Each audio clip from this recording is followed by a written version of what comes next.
After struggling for most of last season, could Terry Rozier's days in Miami be nearly at an end? We break down the possibilities on today's episode of Locked On Heat.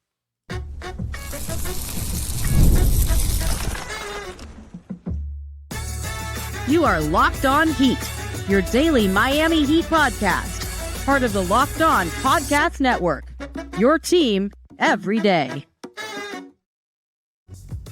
All right, welcome to Locked On Heat, your daily podcast on the Miami Heat. Whether you're tuning in on YouTube or your favorite podcast app, thanks for making Locked On Heat your first listen every day.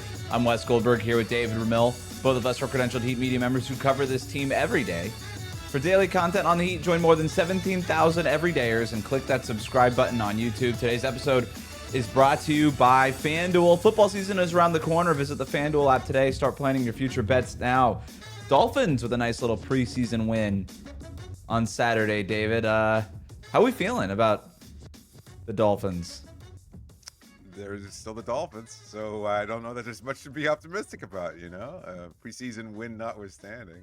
A lot of injuries lately. It does seem like... But you know what? There has been some on-the-field success. They tied the Bears. I thought they looked okay in the first preseason game. They won the second preseason game. No starters played, but win's a win, I guess. But yeah. Maybe not the preseason. We do have a fun show for you today. We're still talking about the fallout of the Heat's moves to trade Haywood Highsmith, sign Drew Smith, get under the luxury tax. We're going to talk about a creative way the Heat can sign another player, but perhaps a potential big man here in a second. But first, count Draymond Green among the critics of the Heat's decision to trade Haywood Highsmith. He went on social media and said, essentially, and you can see it here up on YouTube, y'all internet experts wanted Jimmy to come off the bench behind the dude being Haywood Highsmith, and 5 months later, the Heat traded him for a bag of chips. That's wild. David, we could get into this, but like this is some next level straw manning. Who has said this? Who said this? Who said that the Heat wanted to bench Jimmy Butler for Haywood Highsmith at any point? Like, what is this weird internet straw manning that Draymond is doing here? Well, I don't know that anybody actually said that, but I mean, that was the plan, right? I mean, that was what was going on with Miami. Had he not been suspended a number of times, he was going to be coming off the bench. At least that was the idea. I think that's what it is. Maybe they're internet experts or not, but I think Draymond's kind of overlooking the huge elephant in the room, and he's just thinking, nah, that elephant ain't here. Which is Jimmy was being a complete jerk, and he was kind of sabotaging the entire season. And I get he wanted to get paid, and he was done, and he was making all these public announcements via the media about being unhappy and can't find his joy, etc. But he was just done with the year. He was done with the team, and he was kind of making a big stink about it, and that's why he was coming off the bench for conduct detrimental to the team. And so that's convenient of Dre to just say like, nah, people on the internet, random people on the internet wanted Haywood Highsmith of all people to start over Jimmy Butler. No, that's kind of only telling one very small part of the story. Yes, was the plan going to be that Haywood would start over Jimmy? More than likely. Right. And I don't know how many more minutes he would have gotten than Jimmy. Had Jimmy bought in and not been a problem for most of the start of the last season, then that wouldn't have been an issue at all. So it's funny how context matters, doesn't it? Like, while it could be technically true, the context of all of it actually counts. And not to go off on a whole old media versus new media, Draymond Green being like, this is players have podcasts, new media thing. It's like, well, sometimes new media kind of sucks. And this is a good example of why. Yeah. Not to say that old media wouldn't do something like this and straw man and kind of take things out of context or out of proportion also. But new media was supposed to come along to protect the players. That was the idea behind it.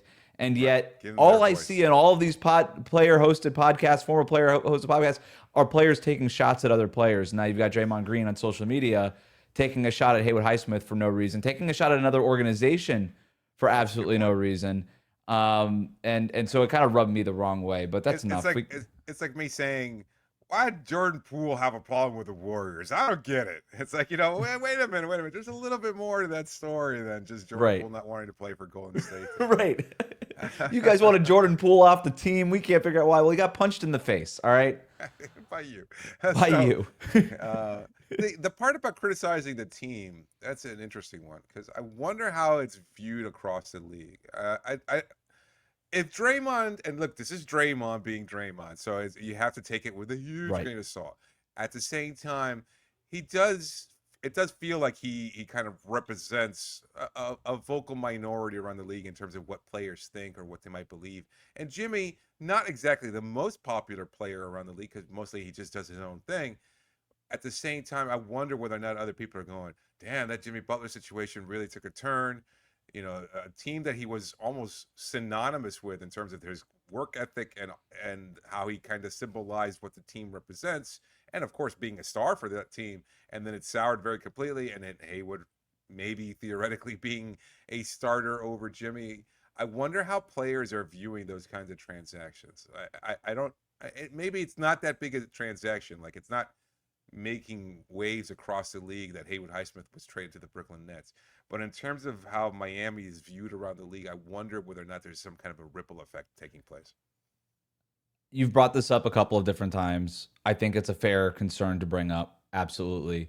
What sticks out to me about the Haywood thing and what is being lost again without any of the context in the Draymond Green comment here is if I'm a player, the conversation that I'm interested in right now is not the drama, the soap opera part of this. It's, oh, teams are just trading away good players to get under the luxury tax now.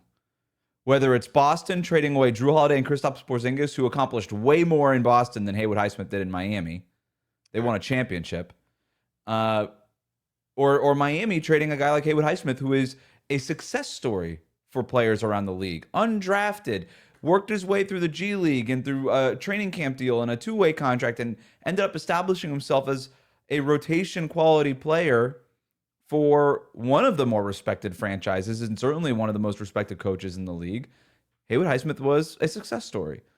And these are players, whether it's Haywood Highsmith or Drew Holiday, who is universally beloved in NBA circles, Kristaps Porzingis, who is well respected in NBA circles.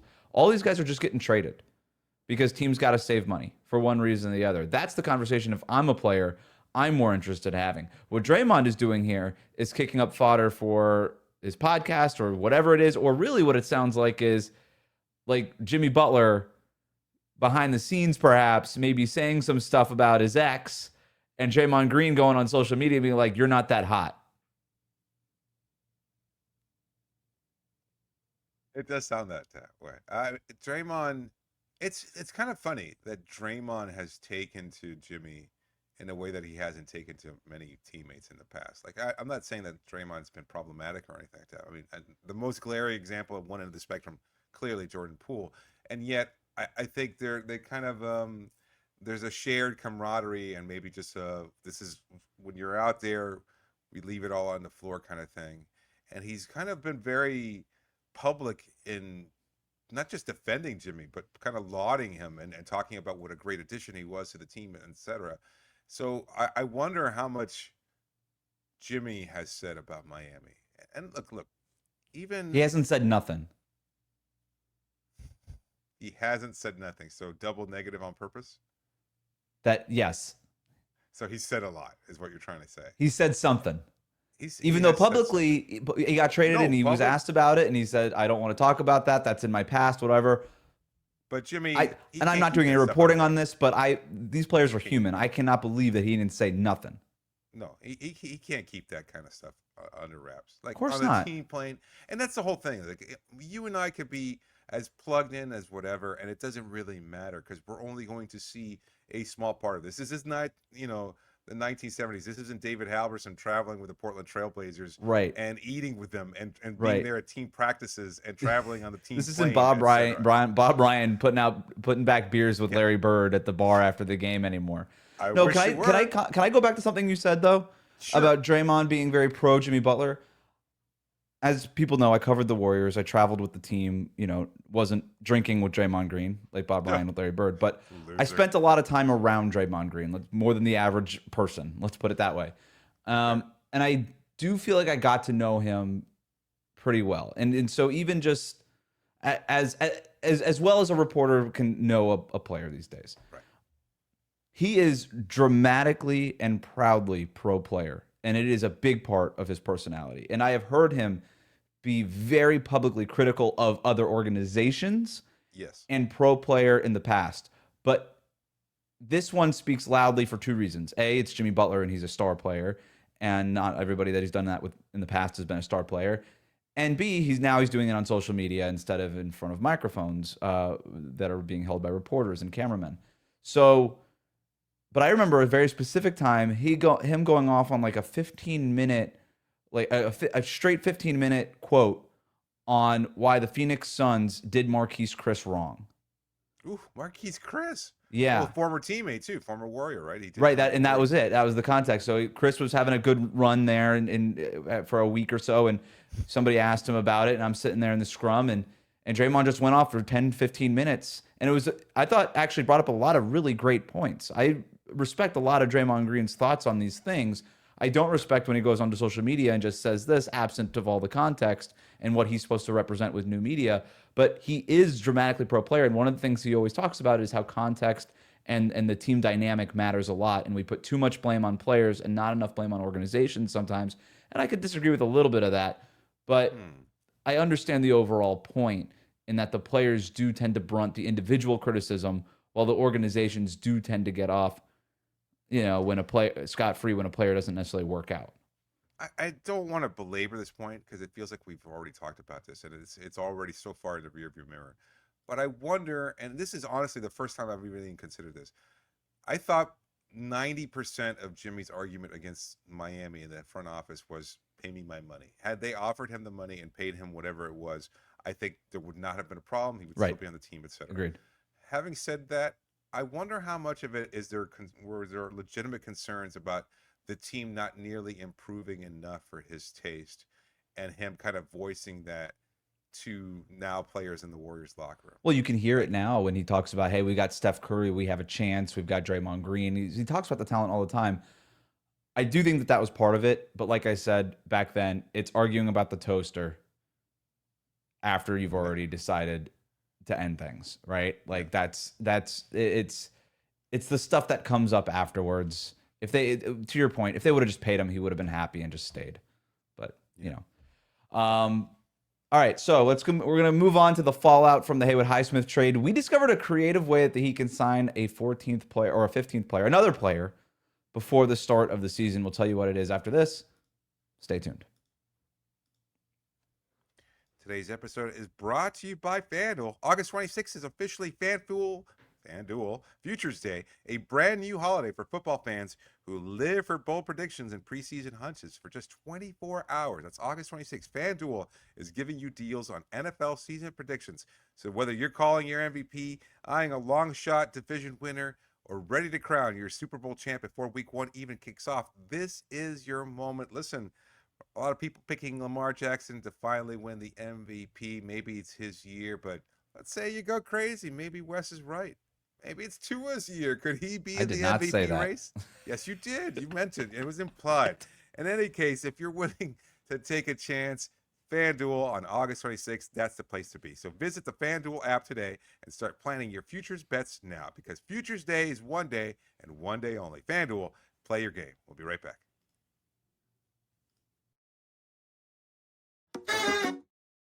Thanks again for making Locked On Heat your first listen every day. So the Heat are about $1.8 million under the tax, which means they don't have enough room to sign a 15th player to a contract right now. This after trading Haywood Highsmith to the Brooklyn Nets, getting under the tax, using some of that money to re-sign Drew Smith to a 3-year deal, the first year being fully guaranteed, the second and third years partial guarantees. So by doing that, they do get under the tax. We were asked a lot, okay, well, they signed Drew Smith. Can they sign a 15th player now? Because as we talked about yesterday, David, still a glaring need in the front court behind Bam and behind Kel'el Ware. So we were asked, hey, can they sign another player? The answer right now is no, because they don't have enough room to even sign a minimum contract with the $1.8 million they have under the tax. They'd have to wait until midseason to sign, say, a backup center to a prorated contract. So that's where Miami's roster stands now. Unless they do this. I found a way where they can save enough money to sign another player, and they can do it right now. All they have to do is waive Terry Rozier. If they do that, because remember, his contract is partially guaranteed. It's mostly guaranteed. $24.9 million of Terry Rozier's $26.6 million is guaranteed. So that's an additional $1.7 million that they can create. Do the math. 1.8 under the tax right now. You added 1.7 to that. That would give them about $3.5 million in space. That's enough room under the luxury tax to sign a player to a minimum standard roster contract before the start of the season. They could do that right now, David. Should they? Absolutely not. Just as much as Miami should make an addition there, like you're talking about such a minuscule amount of savings compared to the brunt of already having Terry Rozier's contract in the books. And I think it's a decision. Let me ask you this. Is there a deadline by which they'd have to waive him? Would it have to be prior to the start of the season? I don't believe that there's a point where that contract becomes fully guaranteed unless it's in. But let me check on that while you're talking. Okay, no, because my feeling is, look, you've got to be able to at least see what Terry can do this season. Maybe the off-court pressures might have been getting to him. Maybe it was a lingering injury issue. We never know. Look, the players' lives are so private, and we only see, even us as reporters only see a very small glimpse of it. And I just wonder whether or not Terry might have been going through it. Like, his ceiling is never going to get particularly high. I think we're all familiar with who Terry Rozier is, whether he's playing for the Boston Celtics, the Charlotte Hornets, or now Miami. Expectations for him were never so outsized that he was going to turn into an MVP caliber player or even an all-star caliber player. You knew he was going to have inconsistencies. He was going to be able to do some things offensively. I just have never seen a drop off as dramatic as of the one I saw last year. And so I wonder what might be those contributing factors, because Terry Rozier looked like not an NBA player, and that might be putting it as kindly as anybody ever has put it. There were just really glaring issues all over the place, defensively, offensively, and everything in between. So he's already on the books. You're not going to save that much money. To me, I think you have to, at the very least, give him another chance. And I know it seems for a lot of fans, it might be one chance too many, but hell, you're going to have to pay him $25 million anyway. It's on the books. To me, if he is able to somehow have a bounce back year and wind up being a contributing player, it's worth the sacrifice. Now, if there's no deadline and there's no timeline from which you have to waive him, you could still make this decision in November. You could still make this decision in December and still wind up saving money there. Like, maybe your center options might be a little bit more limited at that point, but I still think you take the chance, because I think Terry Rozier at his best, or maybe even close to what his best is probably better for this version of the Miami Heat than any center you're going to be able to pick up at this point, unless there's a significant name that's cut in between now and the start of the season. And I don't think that will be the case. So I got any addition. I'm sorry, I have some names that I want to get to later. All right, I love it. But to the money point, to the guarantee point, so it becomes fully guaranteed. This part's interesting. It becomes fully guaranteed if the Heat get to the second round of the playoffs this year. Then he gets that extra $1.7 million. What's interesting about that is in the new CBA that was signed in 2023, this would have fallen into the category of unlikely bonuses. And unlikely bonuses is a poorly named thing. It just qualifies as a bonus. But this would have qualified as an unlikely bonus if we remember, what was that summer, 2016, 17, 18? One of those summers where the Heat re-signed like all their guys, like James Johnson, Dion Waiters, all those guys. Yeah. They were able to get them all under the cap with a series of unlikely bonuses. Yep. And they kind of like broke, quote unquote, broke the rules. And it did kind of tick off a lot of other front offices. And within the new CBA, when that was negotiated and ratified in 2023, it was worked into the new CBA that you can't do that. That the unlikely bonuses that are a part of a contract will count towards the cap, whereas before they didn't. Right. So had Rozier's contract been signed with the old CBA rules, Miami would already have the room necessary to sign one more player. But that's not the case. It's under these new rules. And they don't have that money because the unlikely bonus, even if Rozier never makes it, even if Miami doesn't make the second round of the playoffs, it still counts toward Miami's cap, even if Rozier isn't making that money in a strange way. So that's where it is. I understand where you're coming from, David, in terms of Terry Rozier's talent. The upside there is too much to just say, we're going to walk away from it so that we can go sign some journeyman center who's currently not on our roster. I understand that perspective, and I would say that's probably how the Heat feel. That's why they haven't just waived Terry Rozier already and done this, right? If they felt like the obvious thing to do would be to trade Rozier, because they know this, if they thought the obvious thing to do would be to waive Rozier and just sign a center, they would have done that already. But they're obviously holding out for a reason. Now, there could be a couple of different reasons why that's the case. Maybe they think that Terry Rozier does have some more upside. Maybe they feel like Rozier can actually reestablish himself as an asset between now and the trade deadline, or maybe they're waiting for something else. We'll talk about that after this.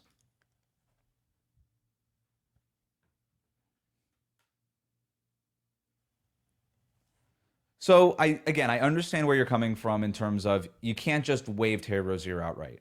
I would say this though, even if he can bounce back and reclaim some of his value, how much value are we really talking here? Like, is there even a role for this guy on the team? You just traded for Norm Powell. You drafted Yakachonis. You re-signed Drew Smith. You brought back Davion Mitchell. Where are the minutes for this guy? Part of me is almost like, yeah, you kind of have to eat the $25 million. And I'd understand why that might not be frothy for the Miami Heat and Mickey Harrison to do. But you said it on yesterday's show. Who cares about Mickey Harrison's money? This is the exact scenario where fans should be like, I don't care about Mickey Harrison's money. Pay for Terry Rozier to go away if it means that we could fill a major hole on our roster with whoever it might be, and that player does matter for this purpose. But I could see both sides of it. Part of me is kind of on the side of, I don't know that we should bet on Rozier having a role big enough to reclaim some of that value. And the one reason I would say you hold on to Rozier is because the salary is so big that you would hope by the trade deadline that could be a chunky salary to go get a superstar player. That's the reason why I think you hold on to Rozier, not because he might reclaim his trade value or because he might actually become a part of your rotation, that it's somehow useful. It's, hey, we have $25 million here that we could potentially use as sort of the salary filler in a potential star trade should somebody come available in January or February. Yeah, I don't know. I'm trying to think to your first question there, where the minutes would come for Rozier or what his role would be. I'm kind of envisioning it as occasional offensive spark plug. I don't think he's going to be a regular part of the rotation. You and I have talked about this before. I think the best approach for Eric Spoelstra, and he's going to do what he does. So we don't know for certain whether or not he might approach this season with a different mindset. But typically, he's not one to have a very different rotation.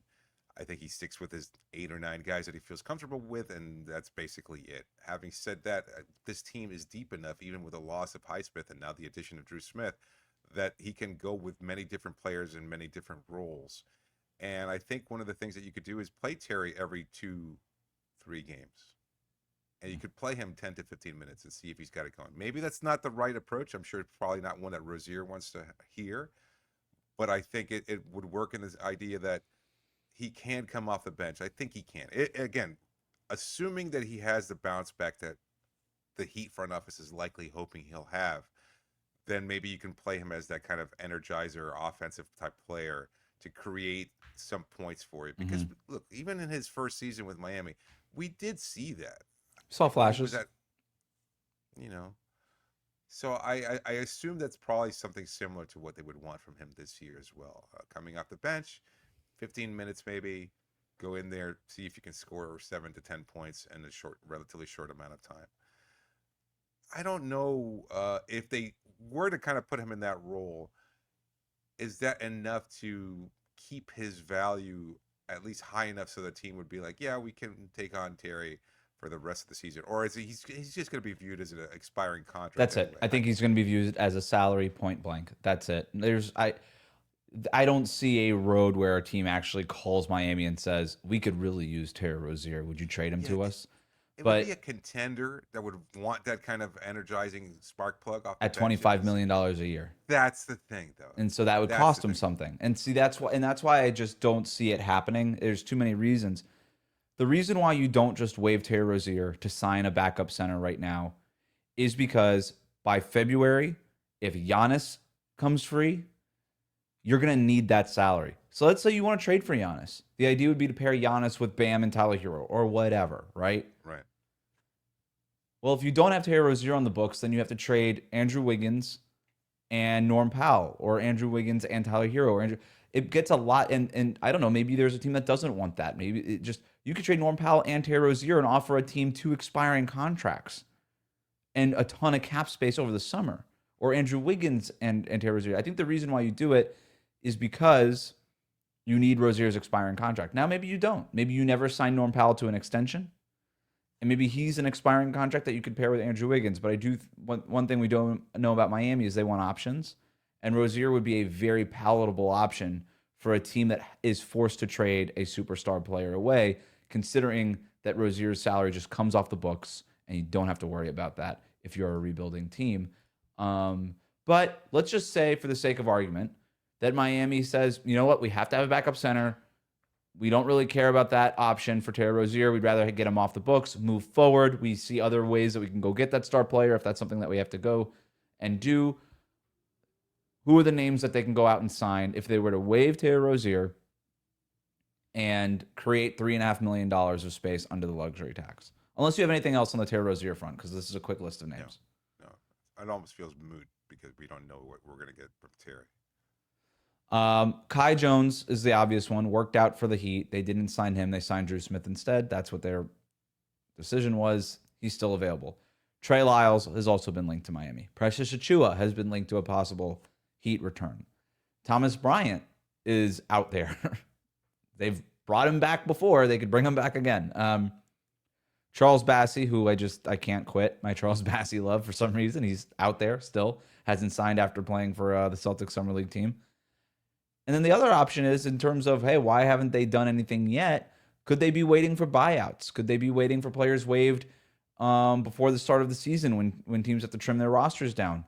Could Charlotte walk away from Grant Williams? Could Chicago buy out Nikola Vucevic? Could Washington waive Marvin Bagley? And do they view those options as maybe more preferable to some of the names who are already unrestricted free agents? Or could they waive Terry Rozier, create $3.5 million of cap space, and then do what Brooklyn just did with Haywood and absorb a player into space, helping out another team either save money or get under the 15-player limit, and just absorb that player into space and potentially even add some assets? I think all of these are potential options, but any of those names or options jump out to you? I think the one that seems most aligned with Miami's typical course of action is the last option, which is the waiting game to determine which player comes up. Because I think if they were able to somehow create the space for it, I think they would want to see the market and determine. And they've done this before, because they could waive other players on this roster. They'd find some other creative way, not necessarily one involving Rozier,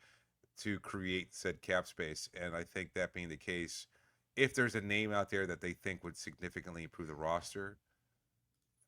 Having said that, it's also a move that they typically make when they view their roster as competitive or likely to contend or potentially even contend. And so I don't know how they view this current team. We brought this up in talking about Haywood Highsmith. Do they view Drew Smith as almost at the same level as Haywood Highsmith, just another guy that can provide whatever it was that they saw Haywood provide? I don't know. I think Haywood is clearly a better player than Drew Smith is, but maybe they expect Drew Smith to return back to the form that he showed last year, where he was playing great. He was looking like a really good, solid rotation player around the league. And if that's the case, then maybe they do think, you know what, waiving or trading away Haywood isn't detrimental to how far we think we can go. Mm-hmm. Outwardly, they're always going to say that this team is going to be a playoff contender. They want to make some noise. The East is wide open, et cetera, et cetera. But it's not how they've operated. They haven't made the kind of moves that feel like we really believe in our team and we're going to do everything possible to shore up our chances of contention. I don't know. I think if a Vucevic comes about, I would think Miami would really look into that. I just think that there's enough mutual respect for a guy like Vooch, where they would absolutely think, you know what, he could add something to our roster as a veteran, as a guy who's been around and knows how to continue to work hard and improve his game and contribute something, because he is a shooter from the perimeter. He can rebound well, even at this stage in his career. So I think they would probably want to have somebody like that, even over, say, a Rozier or a Fontecchio or whomever else is on this roster. There's no urgency to do this waive Terry Rozier thing now, right? If they thought Kai Jones looked like a future starting caliber center every night rotation, then they probably would have signed him instead of Drew Smith, right? Like they, so there's no rush to do anything now. They'll probably wait, and there's a lot of reasons to not waive Terry Rozier, even though I think a lot of Heat fans would love the idea of just get him off the roster, sign a backup center, and let's get this thing rolling with a roster that makes a lot of sense, because right now it is pretty heavy in certain spots at the guard spot, and there's clearly not enough depth in the front court. I count 3 playable rotation guys in the front court total, between Ware, Bam, and Jovic, and that's it. And there's a debate whether or not how much front court minutes Jovic should actually be playing. So I understand the concerns over the roster, but again, Miami, if they thought that they needed to do it now, they probably would. Not saying they're right or wrong, but I don't see any of these names that I just talked about in terms of being compelling enough to go ahead and make that move, swallow the $25 million, and punt on the chance to potentially trade Terry Rozier. I don't look at any of these guys and say, yeah, punt on all of that to make sure that you get Trey Lyles on the roster. You know what I mean? So maybe it is just worth waiting. Round of Thomas Bryant, you gotta go through that experiment again, see what he can provide us. Thanks for making Locked On Heat your first listen today. For your second listen, find the Locked On NBA podcast where there is no offseason. Doug, Matt, and Hayes keep you up to date on contract negotiations, rumors, and everything you need to be the most informed NBA fan. Find Locked On NBA on YouTube or wherever you listen to podcasts, part of the Locked On Podcast Network, your team every day.